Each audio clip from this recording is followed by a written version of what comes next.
Okay, let's get right into it. We are about to break down a fundamental law of power that, frankly, most people are too scared to even think about. This has nothing to do with being liked, and it's definitely not about who works the hardest. No, this is about methodically, deliberately, engineering your own necessity. Just let that one sink in for a second. This single sentence just slices through all the fluff about teamwork and corporate family. It is the cold, clinical, and brutally effective truth of how power really works. And look, getting this isn't about being cynical. It's the first real step to actually mastering your environment. So, first things first, we have to tear down the biggest myth you've ever been sold about how to secure your place in the world.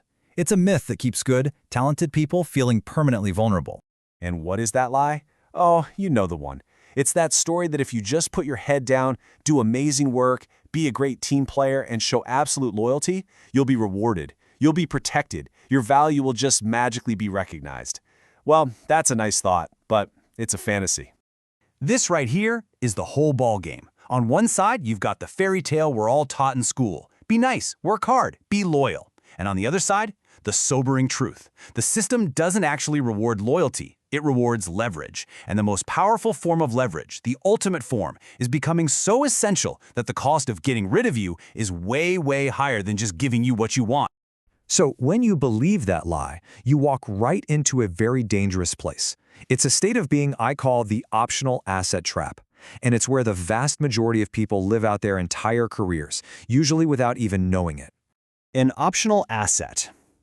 Yeah, that stings a little, doesn't it? It means you're a convenience, not a necessity. You're a useful feature, but you're not the core operating system.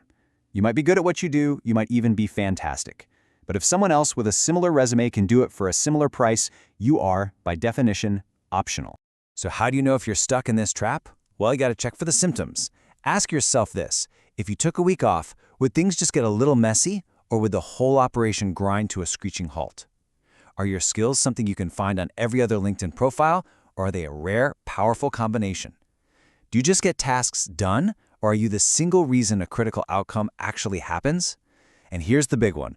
Are you always asking for a seat at the table, or do they bring the table to you? All right, so if being an optional asset is the disease, then what's the cure? It's a total shift in how you think. It's about stopping being just another cog in the machine and starting to think like the person who designed it. This right here, this is the entire goal. You're no longer just a single replaceable brick in the wall. No, you become the keystone. The one piece that, if you pull it out, the whole arch collapses. That is the objective, to become structurally indispensable. And this quote just nails the mindset. You have to stop trying to win people over with your charm. Instead, you start methodically, strategically, weaving yourself into the very fabric of how things work. You engineer a reality where other people's success literally depends on you being there. So, how do we actually do this? Look, this isn't about luck, it's not about personality, it is a deliberate, repeatable process. A structure that anyone, and I mean anyone, can build. And it all rests on what I call the 4 pillars of dependency. Let's be crystal clear about this. You don't just trip and fall into being indispensable. The people who have this kind of leverage, whether they know it or not, have built their value on a rock-solid foundation. And we're about to make that entire process conscious and deliberate for you. And here they are, the 4 pillars. Think of this as your blueprint. You don't have to be a master of all 4 right away, but the more of these you build, the stronger your structure of indispensability becomes. So, let's break down each one. Okay, pillar 1. The key word here, the one you need to remember, is intersection. Don't just be a great marketer. Be a great marketer who also understands financial modeling and can write code for data analysis. That combination, that's your secret knowledge. It's rare, it's incredibly valuable, and it is almost impossible to find a replacement for. Pillar 2 is all about embedding yourself in the how. It's not just about what you know, it's about what you control. This is the person who created the company's entire sales process from scratch, or the only one who really, truly understands how to deal with that one vital but very difficult client.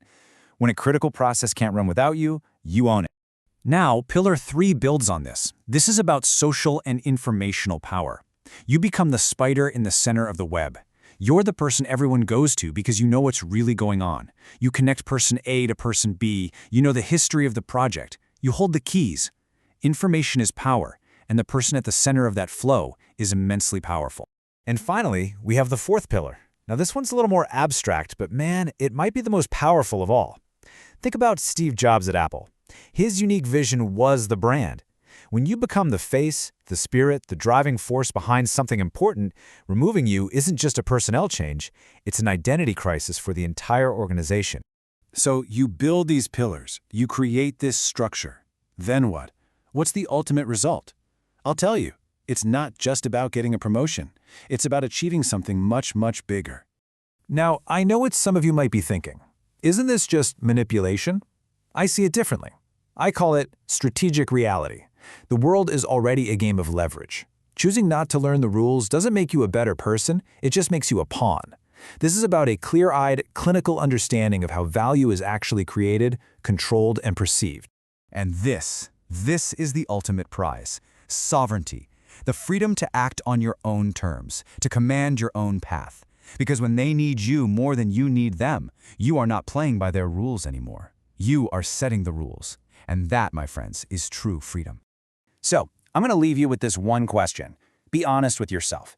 Think about your work, your team, your role in your family. If you vanished tomorrow, would it just be an inconvenience, a temporary headache? Or would the entire structure you're a part of begin to buckle and crack? Your answer to that question reveals everything. If you want to continue mastering this way of thinking, to go from being a piece on the board to being a player of the game, subscribe to Dark Blueprint, like this video, and explore our other briefings. Welcome to the next level.